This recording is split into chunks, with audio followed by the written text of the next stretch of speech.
Welcome back, everybody. Let's take a break with Stephen Shamus. So, Alex, I heard you've been a little sick lately. I got the Rona. I had it a little while ago. The Rona. Sure. For coronavirus, the Rona. The Rona. I think the third mass comic event in 4 weeks finally got me. Finally got you. Finally got up to it. All right, yeah. Cool. All right, what do we got this week, Alex? We're gonna hit back into the video game and kind of like oddball stuff. We're gonna talk a little Metal Gear Solid.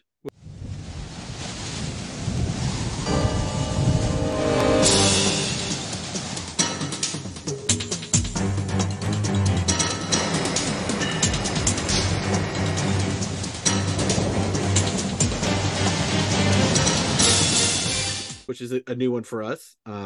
Labyrinth, one of my favorite Bowie movies. One of the most innovative forces in modern entertainment, David Bowie.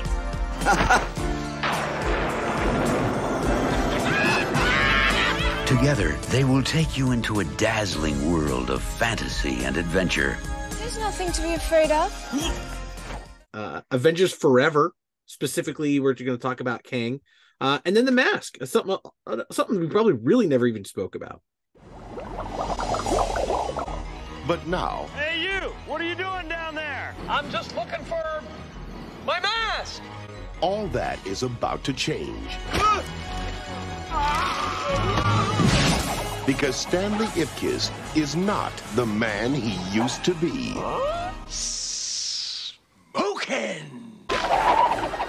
The Mask. Ooh! Somebody stop me! Which is very interesting. Yeah. There's a lot of nostalgia stuff going on. When we talk about Avengers Forever, we're going to focus on Carlos Pacheco, who sadly passed away recently, who was a frequent guest of our events, who is dealing with ALS, Lou Gehrig's disease. Very, very sad, very tragic, really, really tough disease. Yeah. Very, very tough disease. What a great guy, too. So nice. Very humble. Yeah. Humble for a guy who is so immensely talented. Yeah. Very, very tough way to go. All right, Alex. So what are we going to start with? Yeah, let's talk about Solid Snake in Metal Gear Solid. Yeah, do you play this video game or no? I don't think I've ever actually played a Metal Gear Solid. No. And it's been around long as me. It's been around since 1987. But no, I don't think I've ever played a Metal Gear Solid. Yeah, again, it's one of those properties where I guess people are looking to go back on these comic books. Yeah. Believe it or not, the book is from 2004 now, so it's 18 years old. It's hard to even say 2004 was 18 years ago. Right, yes. Yeah. Right. Definitely ages us. So what's the appeal? Is it just that the video game is keeping reissued? Is it yeah, the franchise is very strong. I mean, the game's been out since 1987, computer games, then console games when that became bigger. I think when it moved to PlayStation and you kind of got that 3D environment. And this is one of those first, like, it's a sneaking game. So it's like, you have to sneak around and not get caught and not get seen. Was first kind of really game of that kind and made it that kind of game very popular. But I mean, it's one of those franchise and video games that's been around forever. Anytime there's a new PlayStation, there's a new Metal Gear announced, and you're always going to get something out of here. And, we know conventions a lot, but you're going to see at least one Metal Gear Solid Snake at any convention you go to. It's a big popular cosplay. And yeah, the franchise has just been around forever. Good games. Every game is great. Yeah. So these books are really, really starting to take off. Metal Gear Solid #1, September of 2004, based on the Konami video game series. Chris Opriska story. Ashley Wood did all the covers. Yeah. Covers. He's amazing. Yeah. So there are 91 9.8s. There's one 9.9 and two actually 10.0s. In 9.8, that's a $275 book now. Right. Then there's the retailer incentive edition with a silver foil logo. There are 57 9.8s and 3 9.9s. That's about a $300 book. The second print, which shows the female cover, there are 17 9.8s. That's a $375 book. Then there's the 1 in 25 Foxhound variant cover, 18 9.8s. That's a $500 plus book. Then there's the Graham Crackers Comics edition with an Ashley Wood cover, 18 9.8s. That's about a $450 book, $100 raw. Every single Wow. variant of this book, 275, 300, 375, 500, and 450. These are all very, very expensive books. Every version of the book. Yeah, it's crazy, and all the Ashley Wood stuff is huge. It's huge. Like they don't even do Ashley Wood doesn't do a lot of comics anymore. They went into Vinyl Toys, and now they're kind of above it. So this is extremely hard to find. Yeah, this book really took off. Okay, what do we got next, Alex? The Labyrinth. Yeah, is there like a remake or something coming on Labyrinth? They're always talking about doing like another movie. The comics have tons of sequels. I mean, this is one of those movies. This and like Dark Crystal, when you think of like Jim Henson movies, like these were his adult movies, and they flopped, and they did not do well in the movie theater, and critics hated it. But obviously, they're wonderful, brilliant films. Years later, everybody's critics have come back and be like, "Oh, actually, it's great. The storytelling's fantastic. Everything's great." So as a cult movie following, Labyrinth, Dark Crystal are very big. And when you think about a Jim Henson, and you think about Labyrinth, it's such a big, Muppet fan taking the next step and watching something else. And David Bowie's great in it. Yeah, what's interesting about Jim Henson? Yeah, what's interesting about Jim Henson is, you have these sort of figures that transcend the industry. They transcend their time and whatever. And Jim Henson was that person. Dr. Seuss was that person. And it's interesting, like even Bill Watterson with Calvin and Hobbes, like there was no mantle to be passed, right? There was no oh, this person is the next Jim Henson. Right. This person is the next Bill Watterson.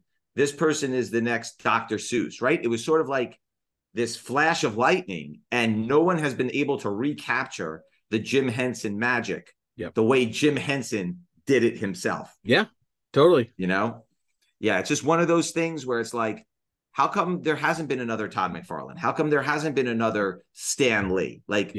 It was just like a one and done kind of a thing, Yeah, and it stinks because everybody leaves us a little too soon. I mean, Stan stayed with us for a while, but Jim Henson too soon. We could have gotten a lot more out of him.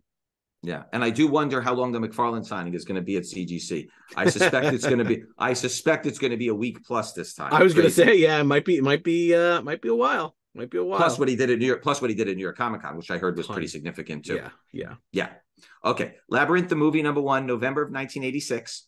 28 9.8s, 33 9.6s. It's only about $100 plus book now, in the 9.6 range. You can't really find the 9.8s. The movie adaptation, Sid Jacobson story, John Buscema and Romeo Tanghai cover and art. Okay, Alex's pick of the week. What do you got for us? Some con crud, or what do you got? Well, the con crud's ending, but I did bring stuff back from the con. I don't know if you know this. Yeah, I don't know if you know this, Stephen, but I am a Tintin fan. I don't know if you know. I think you mentioned that on a couple of occasions. There was a booth at MCM Birmingham, which absolutely took all of my money, and it was a vintage European comics booth. So it was a bunch of Asterix stuff, Smurf stuff, Lucky Luke, and of course Tintin. And I got these awesome little pamphlet Tintin things. They're from. How come they're not in holders? Not yet, but they'll be there. These are 1984, so these are 38 years old. And just like the Secret Wars book I talked about, these are transfer things. So you get a background, and then you get a character sheet. I loved those when I was a kid. And you rub them into the thing and make a scene. And these weren't cheap. These were about $25 per, which is pretty expensive for pieces of paper. But I'm a Tintin guy. If I see any of this stuff in the States, I'm buying it. I never see any of it. Vintage European comics items are nowhere to be seen. And this guy has a website, and he gave me his website. I started looking it up, and yeah, I could buy things for 30, 40 pounds off of his website, but it's another 30 pounds shipping. And now I'm spending $80 on two pieces of paper. So it's, when I can find it, I'll buy it. And I think it's one of those things that if you have it here, like if I wanted to put these on eBay now, the right people would pay $50 a pop for them, because it's just so hard to find them anyways.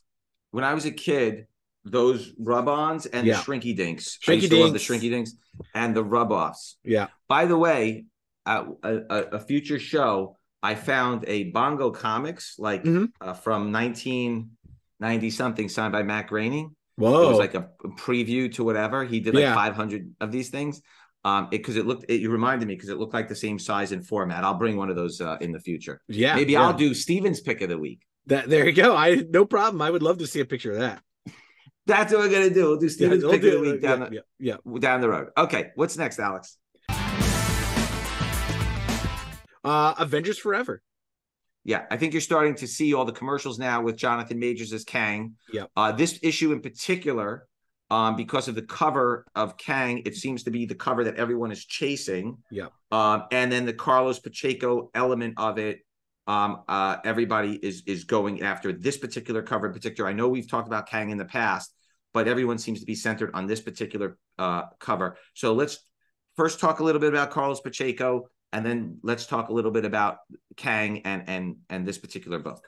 Yeah. I mean, it stinks that we have to talk about it like this, but I mean, one of those artists that has been around for so long, since the 90s, that is like, when you see it, you know his art when you see it. He's not a fill-in guy. You know exactly who it is when you see it. And it sucks. This year it seems like there's just a lot of passing of artists, and it's crazy. And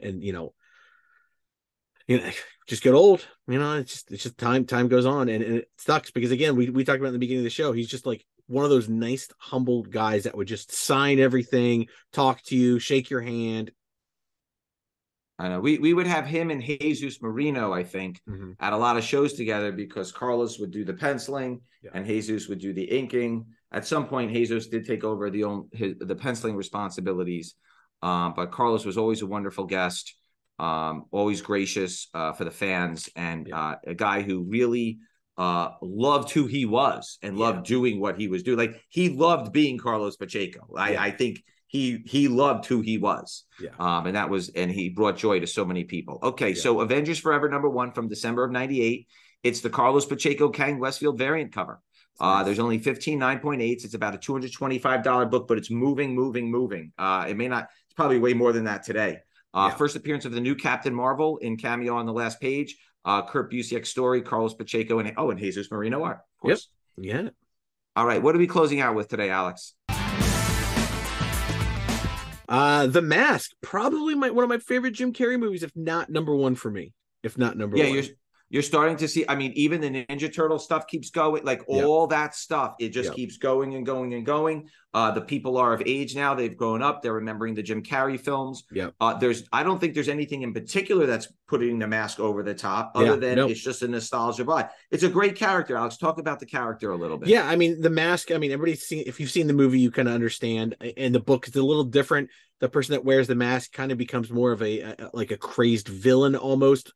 More of an anti-hero than the movie. The movie was a little played down a little bit. But again, this is one of those things that the property, there might not have been. I mean, there was a Mask sequel, there was a cartoon, there were some things, but it's not one of those things that keeps producing more movies, more series and stuff like that. But when you talk about the Mask as like a comic book, and you tell people, oh yeah, it was based on a comic, people are like, what? Never heard of it. Because it was a decently printed Dark Horse book, but it was still a Dark Horse book.